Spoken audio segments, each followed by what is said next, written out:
भगवान श्री कृष्ण ने मथुरा वृंदावन को छोड़ने के बाद समुद्र तट पर द्वारका नगरी बसाई थी। वही द्वारका जो आज गुजरात की शान है। कई खोजों के दौरान समुद्र में एक नगर डूबा होने की बात सामने आती है।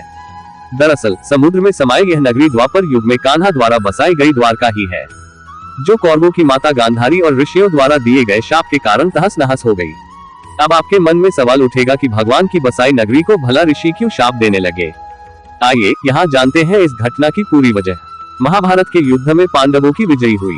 श्री कृष्ण ने युधिष्ठिर को राजगद्दी पर बैठाया और राज्य से जुड़े नियम कानून उन्हें समझाकर वे कौरवों की माता गांधारी से मिलने पहुंचे। कान्हा के आने पर गांधारी फूट फूट कर रोने लगी और फिर क्रोधित होकर उन्हें शाप दिया कि जिस तरह तुमने मेरे कुल का नाश किया है, तुम्हारे कुल का अंत भी इसी तरह होगा। श्री कृष्ण साक्षात भगवान थे, चाहते तो इस शाप को निष्फल कर सकते थे, लेकिन उन्होंने मानव रूप में लिए अपने जन्म का मान रखा और गांधारी को प्रणाम करके वहां से चले गए। श्री कृष्ण के पुत्र सांब अपने मित्रों के साथ हंसी ठिठोली कर रहे थे। उस समय महर्षि विश्वामित्र और कव ऋषि ने द्वारका में प्रवेश किया। जब सांब के नवयुवक मित्रों की दृष्टि इन महान ऋषियों पर पड़ी तो वे इन पुण्य आत्माओं का अपमान कर बैठे। इन युवकों ने सांब को एक महिला के वेश में तैयार किया और महर्षि विश्वामित्र तथा कव ऋषि के सामने पहुंचकर उनसे बोले, यह स्त्री गर्भवती है, आप देखकर बताइए कि इसके गर्भ से क्या उत्पन्न होगा। दोनों ही ऋषि युवकों के इस परिहास से अत्यंत क्रोधित हुए और उन्होंने कहा कि इसके गर्भ से एक मूसल उत्पन्न होगा, जिससे तुम जैसे दुष्ट, असभ्य और क्रूर लोग अपने समस्त कुल का नाश कर लेंगे। इस घटना का पता श्री कृष्ण को चला तो उन्होंने कहा, यह ऋषियों की वाणी है, व्यर्थ नहीं जाएगी। और अगले ही दिन सांब ने एक मूसल उत्पन्न किया। इस मूसल को राजा उग्रसेन ने समुद्र में फिकवा दिया।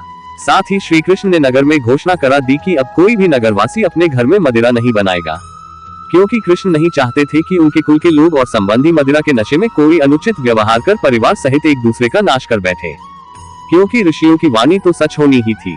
धार्मिक पुस्तकों के आधार पर महाभारत युद्ध के 36वें वर्ष में द्वारका नगरी में बहुत अपशकुन होने लगे थे। कान्हा ने सभी यदुवंशी पुरुषों को तीर्थ पर जाने के लिए कहा। इस पर सभी लोग द्वारका नगरी से तीर्थ के लिए निकल गए। प्रभास क्षेत्र में आने पर विश्राम के दौरान किसी बात पर ये लोग आपस में भिड़ गए। यह बहसबाजी झगड़े में बदली और झगड़ा मारकाट में बदल गया। इस दौरान ऋषियों का शाप इस रूप में फलीभूत हुआ कि सांब ने जिस मूसल को उत्पन्न किया था, उसके प्रभाव से प्रभास क्षेत्र में खड़ी एरका घास को लड़ाई के दौरान जो भी उखाड़ता, वो एरका घास मूसल में परिवर्तित हो जाती। ऐसा मूसल जिसका एक प्रहार ही व्यक्ति के प्राण लेने के लिए पर्याप्त था। इस लड़ाई में श्री कृष्ण के पुत्र प्रद्युम्न भी मारे गए। सूचना मिलते ही कान्हा प्रभास क्षेत्र पहुंचे। अपने पुत्र और प्रियजनों को मृत देखकर श्री कृष्ण ने क्रोध में वहां खड़ी एरका घास उखाड़ ली और हाथ में आते ही उस घास ने मूसल का रूप ले लिया। लड़ाई में जो लोग बचे रह गए थे, जिन्होंने अपने परिजनों को मारा था, श्री कृष्ण ने एक एक वार से उन सभी का वध कर दिया। अंत में सिर्फ श्री कृष्ण, उनके सारथी दारुक और बलराम बचे। इस पर श्री कृष्ण ने दारुक से कहा कि हस्तिनापुर जाकर अर्जुन को यहाँ ले आओ। फिर बलराम को वहीं रुकने को कहा और स्वयं अपने पिता को इस संहार के बारे में सूचित करने द्वारका चले गए। कान्हा ने वासुदेव जी को इस नरसंहार के बारे में बताया और कहा कि जल्द यहाँ अर्जुन आएंगे। आप नगर की स्त्रियों और बच्चों को लेकर अर्जुन के साथ हस्तिनापुर चले जाएगा। जब श्री कृष्ण वापस प्रभास क्षेत्र पहुंचे तब बलराम जी ध्यानावस्था में बैठे थे। कान्हा के पहुंचते ही उनके शरीर से शेषनाग निकले और समुद्र में चले गए। अब श्री कृष्ण इधर उधर घूमते हुए अपने जीवन और गांधारी के शाप के बारे में विचार करने लगे और फिर एक पेड़ की छांव में बैठ गए। इसी समय जरा नामक एक शिकारी का वाण उनके पैर में आकर लगा, जिसने दूर से उनके पैर के अंगूठे को हिरण का मुख समझकर वाण चला दिया था। जब वह शिकारी शिकार उठाने पहुंचा तो श्री कृष्ण के देखकर क्षमा मांगने लगा।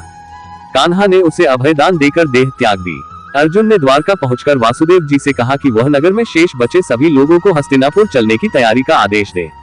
फिर अर्जुन ने प्रभास क्षेत्र जाकर सभी यदुवंशियों का अंतिम संस्कार किया। अगले दिन वासुदेव जी ने प्राण त्याग दिए। उस पर उनका अंतिम संस्कार कर अर्जुन सभी महिलाओं और बच्चों को लेकर द्वारका से निकल गए।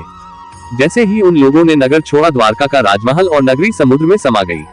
उसी नगरी के पिलर और अवशेषों के बारे में समुद्र से जुड़ी अलग अलग रिसर्च के दौरान जानकारी मिलती रहती है।